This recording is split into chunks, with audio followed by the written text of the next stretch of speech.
This is the Dallas Morning News. Eat, Drink, DFW from the Dallas Morning News is made possible by Central Market. Hello, and welcome to Eat, Drink, DFW, the podcast from the Dallas Morning News food team. Each week, we take a look at food and drink trends in North Texas, talk about restaurants in Dallas-Fort Worth, learn some new recipes, and sometimes even get tips from you, our listeners. I'm Anna Butler, the Dallas Morning News' food editor. This week, we're going to dive into some big developments in North Texas food. The Zodiac Room is staying open, and John Tizar is on the move. That's all coming up right after this. Central Market is really into food. Like when we say cheese, it's in 12 languages into food. Butchers, bakers, and sushi roll makers into food. We're talking so obsessive about quality you can shop blindfolded into food. Central Market is really into food. If you are too, then let us turn your shopping list into a treasure map. Get inspired, get adventurous, or just get a chef-made dinner when you've got more taste buds than time. No place makes every meal more amazing like Central Market. Really into food. Shop now at centralmarket.com. For the latest food and restaurant news in Dallas-Fort Worth, visit dallasnews.com/food. Also, we'd love to hear from you, so email us at eatdrink@dallasnews.com. Today, I'm joined by our food writers, Sarah Blaskovich and Imelda Garcia. Sarah, you had a bit of a busy Friday, reporting on two huge things. The Zodiac Room at the Neiman Marcus in downtown Dallas isn't closing quite yet, and John Tizar is moving on from Knife, kind of. So where do you want to start? I want to start with the Zodiac Room. So the Zodiac is back. The Neiman Marcus restaurant will stay open through at least the end of the year. Now, we had expected the Zodiac, which opened in Dallas's flagship Neiman Marcus in 1953. We expected this restaurant to serve its last orange soufflés on March 31st, 2025. But a last-minute extension from parent company Saks Global saved the Zodiac from extinction, at least for now. This seems like Christmas in March. Sarah. Yes. Did you see this coming? I did not see this coming, and I probably should have, because when I interviewed Chef Kevin Garvin, who ran the restaurants for all of Neiman's for nearly 30 years, he said to me, gosh, I really hope the Zodiac stays open. And he had worked there until he retired in 2023. So he was with this company recently. And he didn't have, I don't think, inside intel. I just think his hunch I should have paid better attention to, because he said, gosh, I really hope the Zodiac doesn't go away. And Chef Kevin ended up being right. Last minute, they saved the Zodiac, at least for now. This is just a major moment for historical fine dining food and sort of fashionable fine dining in Dallas. So for now, it's supposed to be open through the end of 2025 for one final holiday buffet for Julie. Whoa. Yes. Yay! Which is extremely exciting, and we'll see if they have an extension after that. This whole thing went down in a really bizarre, peculiar way. Yes. I actually personally have an anecdote for what this is like. When Saks was like, hey, we're closing because of a landlord issue. And then the city was like, look, we can dissolve the landlord issue. And they're like, still closing. And it reminds me of when a guy doesn't tell a girl that he actually just wants to break up with her, but says he's too busy with work.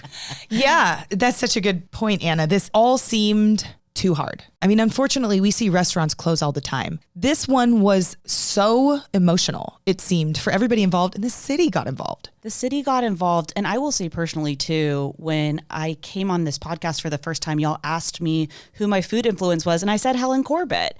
And so I know that you'd gathered a bunch of anecdotes over time when we thought this was closing March 31st, which I'm very glad that you have. But what were some of your favorites? Yes, I ended up writing a historical look back on the Zodiac. And it is worth admitting that I wrote this story when I thought the restaurant was still closing. And so I was gathering up what it felt like an obituary for the Zodiac. And the fact that a restaurant has been open since the 50s is just really meaningful. And that its first most influential chef was a woman, Helen Corbett, who Anna just mentioned. Helen Corbett was so well known back then that Julia Child admired her. I think she was more famous than Julia Child at one time. Whoa. A couple other cool things. There was a fashion show during lunch every day. And so the models that worked for the department store would put on beautiful gowns and just strut through the restaurant every single day, which just like sounds like the movie version of an actual restaurant. And it's actually what happens at the Dallas Morning News during lunchtime too. Yeah. You wouldn't believe the newsroom fashions. Something that I noticed is a lot of girlfriends going to the Zodiac recently because they were thinking like they were closing. I know. And you got to wonder whether this was some kind of marketing stunt. I bet they made tons of money in the month of March as girlfriends, like you're saying, Imelda, raced to get a reservation there. Here is my very favorite quote from the interviews I did. It comes from Chef Kevin Garvin. Quote, "Don't touch the orange souffle," he told his chefs. Quote, "Never run out of popovers. The strawberry butter has to be soft and the consommé has to be hot." It just sounds like words that he should put in his memoir. The live, laugh, love of Neiman Marcus. That's totally it. But we're so thrilled that the Zodiac lives on. And if anybody didn't get there, now you have time. Okay, so surprisingly, we actually had even more big news about Chef John Tizar. That's right. Dallas chef John Tizar has cut ties with the Dallas hotel restaurant he opened more than a decade ago, Knife. Now, did you notice the verb I used? He cut ties. Was it supposed to be a pun or was that legally inclined? It's both. I just had to. I would make this a parallel to a sale leaseback agreement of what is occurring in the future, at least for a few months. Yes. So what Anna is saying is Knife will not close right now. It'll close at the end of the summer. And Chef John Tizar is taking the Knife name with him. And he plans to reopen the restaurant in a different Dallas neighborhood. Where's he opening it? He hasn't signed the lease yet, but he says he has the idea of a place. So I can't say it out loud, although I do know. But the idea is Uptown Dallas. And he wants to open a Knife steakhouse as we know it now. He also wants to open a meat omakase. That's quote unquote meat omakase, which is a meat tasting menu called Pocket Knife. Whoa. So the pun continues. After Pocket Knife, which is this special tasting menu that he wants to open, he's going to open a bar and lounge later in the evening called Switchblade. Oh, God. I think that's so fun. So Butter Knife could be the name of his breakfast place. Oh, love Yeah, it. that's a good idea. Or his bakery. But Sarah, sometimes we reference him as the most hated chef in Dallas. And I want to know all the chisme. Why is that? He has been called the most hated chef by another publication. And for years, I think he was a loud and proud, difficult chef. He had big opinions. He came from somewhere outside of Texas and kind of brought this big, boisterous attitude with him. And one of the reasons why he was thought to be hated is because he was on a lot of food television shows. He had several rounds on Top Chef, and he kind of was the villain in at least one of them. Now, those of us who have interviewed Chef John Tizar by phone over the years, and I have for probably a decade, there were times when it was a little bit of a dicey conversation to call him and ask him questions. These days, I find Chef John Tizar easy to talk to, not rude, although he used to be somebody who might say some bad words to a reporter who asked questions he didn't want to answer. Don't we all? So did you see this coming? I did see this one coming. Yes, I am a moderate regular at Knife. We have some friends who live nearby, and the restaurant didn't seem to be the same as it always had.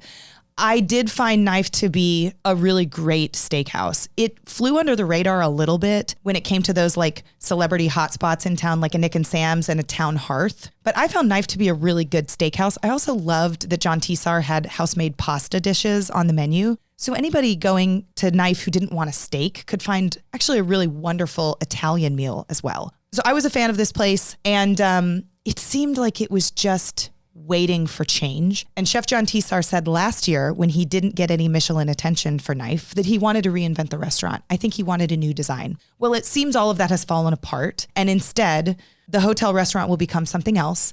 And after the summer, Chef John Tizar will take the Knife name and move. Would it be fair to say that what he's going to be opening is a Knife block? She's here all week, folks. You can read about all of these things by visiting dallasnews.com/food. Okay, Imelda, I do have a huge brag for you. You just launched your DFW Sabores series on Telemundo. Yes, please. So you're going to essentially have a Telemundo feature once a week. You'll pop on once a month to introduce all of these great regions that you're talking about. But can you remind all of us of what this project is? Yeah, on the Dallas Morning News, we are on a mission, and that is finding the best authentic Mexican food in North Texas. So since last year, we've been exploring all these regions, and so far we have explored Monterrey, Baja, Mexico City, and Yucatan. And right now we are looking for places of the northern part of the country. So recently I went to a food truck in Garland. They sell food from Torreon. Torreon is a city that is like 800 miles south of Dallas.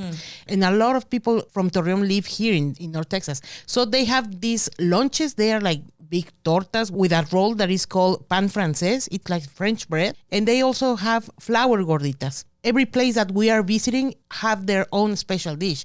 And remember, we are not only visiting restaurants, we are going to food trucks, even to homes. Wherever this food is, we are going there. And let me tell you a very, very sweet story that somebody just told me. So this is a mom that had a daughter at the hospital, right? And when the daughter came out to recover, she didn't want to eat. They were like trying all kinds of things to make her eat, you know? And they found our story about tacos de trompo.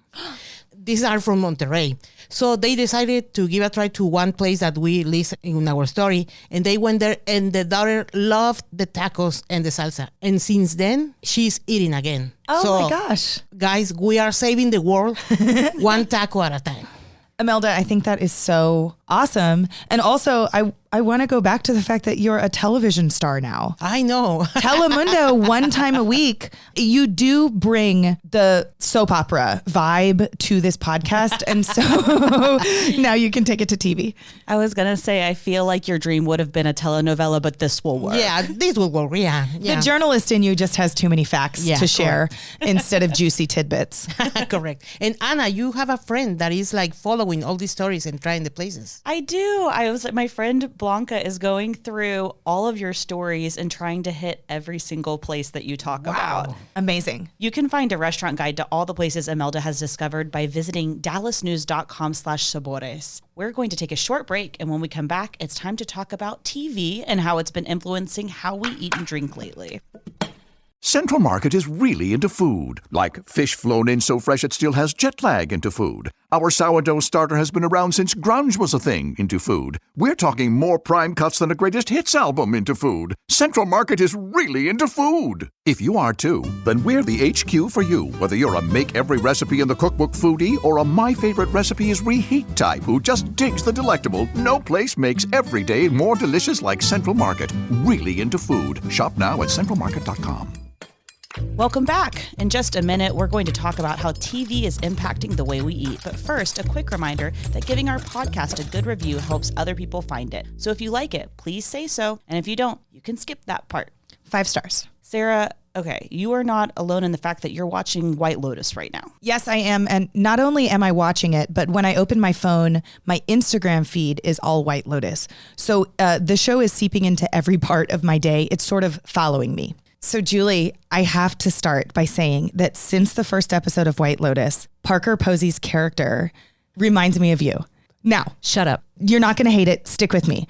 If everybody can think of Parker Posey's character's hair, Julie has a better version of that haircut. You have such adorable hair, so you're like the better version of her. Now, the thing that everybody's talking about online is the way that Parker Posey says all these words because they're from a wealthy North Carolina family. And my friend Julie is from North Carolina. And so I like when she says Buddhism and tsunami. Yes, I was just going to ask you to say it, Julie. I mean, there are so many moments where I'm like, why can't you just be more like Julie?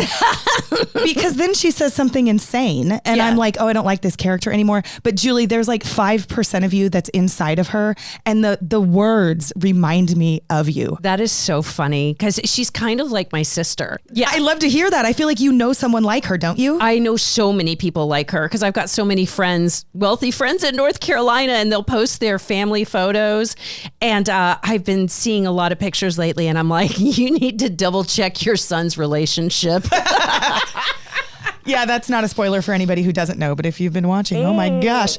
This show, though it has nothing to do with food and drink, is in Thailand and there's so much cool stuff there to eat and drink. Has it influenced the way that you've been drinking or eating, Julie?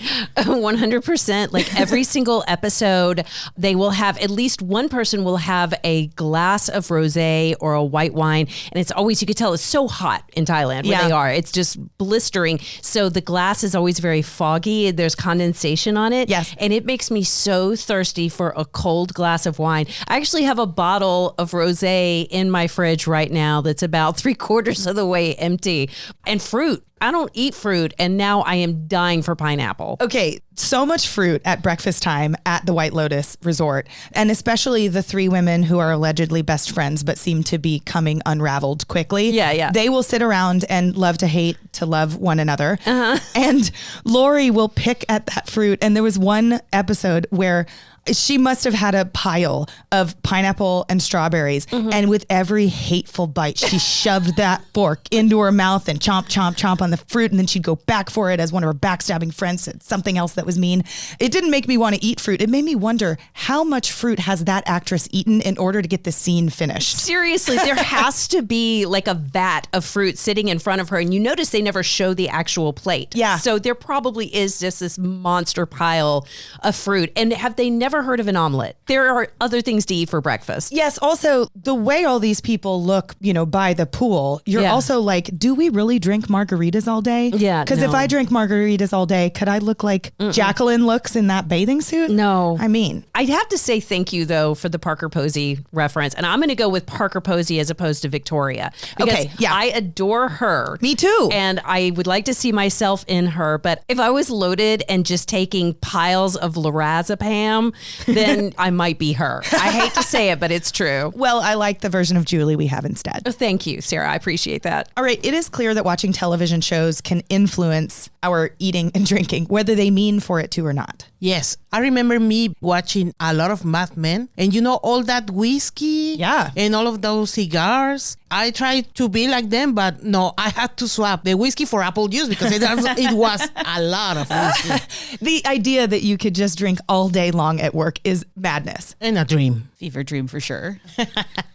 Also, you know what? Do you remember Scandal? Yes. When Olivia Pope is like always looking for these Dubélé bottles. Of course, I look for them and they don't exist. Oh, is that not real? No, it's not real. That would have been a good marketing moment. Yeah. Okay, so I'm not always the best trendy TV watcher, but I've been watching a lot of March Madness. I love men's college basketball, and it's just really good eating TV. What is great eating TV? What do you mean? It's anything where you can veg out, snack, sip for a long extended period of time, and you don't really have to listen because the shows y'all are talking about, you do kind of have to pay attention. Like loud snacks are actually a problem during stuff like that, but I do have some favorite places where I engage in March Madness watching. Most of them are competitive to get into. That's the theme throughout this. Love it. Competition. Local public eatery opened last year. I absolutely love watching games there, and you can actually make reservations. If you want to sit inside, it's a lot easier than the beautiful porch with the beautiful weather we've had. And this is the one on Henderson Avenue. It's on Henderson Avenue across the street, Myers Garden. No one cares how you say it.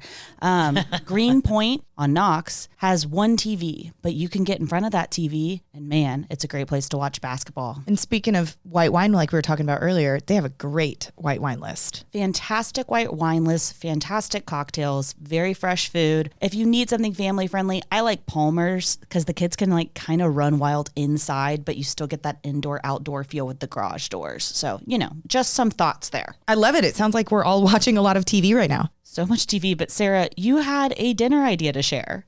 Yes, I just want to end by sharing a recipe that I adored so much, and it took less than 30 minutes to put together for my family. We were looking for a green vegetable-like side to go with redfish.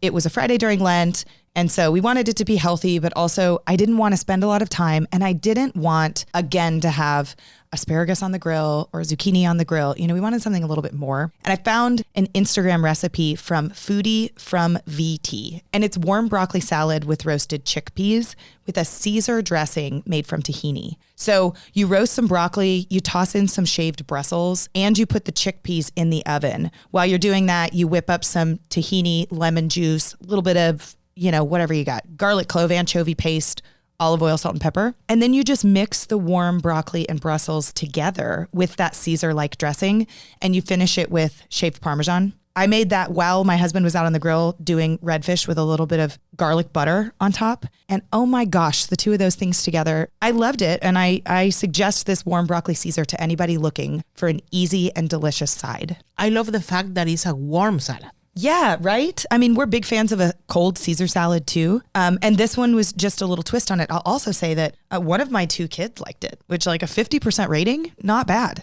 And they're both under 10, which is big. Yeah. We then ate it cold the next day because there was a little bit left over. Also good cold. You had already influenced me on this. You told me about this. And then I went to Trader Joe's and they don't have the Brussels sprout component, but they have a hot or warm broccoli Caesar salad. Wait, really? Kit. So you can buy a kit of this if you're, just strapped for time. It took 25 minutes-ish in the oven all in with all the things they asked you to do, but it was absolutely delicious too. I did do that instead of going to a bar to watch March Madness. Just once. It just mainly made sense because it was right after the Ides of March and we were both like really thinking about that. Oh, we had Caesar on the brain. That's a bit of an educational joke for anybody paying attention. I was a Latin minor, if that comes through at all. If you're making great things that are Caesar adjacent, I actually really want to know. I will probably put a Caesar-like dressing on almost any vegetable. Email us at eatdrink@dallasnews.com. And that's all the time we have for today. And if you've missed an episode of the Eat Drink DFW podcast, we invite you to catch up. Make sure you're following Eat Drink DFW wherever you find podcasts. Special thanks to our producer, Julie Fisk. For the news, I'm Anna Butler. Thanks for listening, and we'll see you next week. Eat, Drink, DFW from the Dallas Morning News is made possible by Central Market.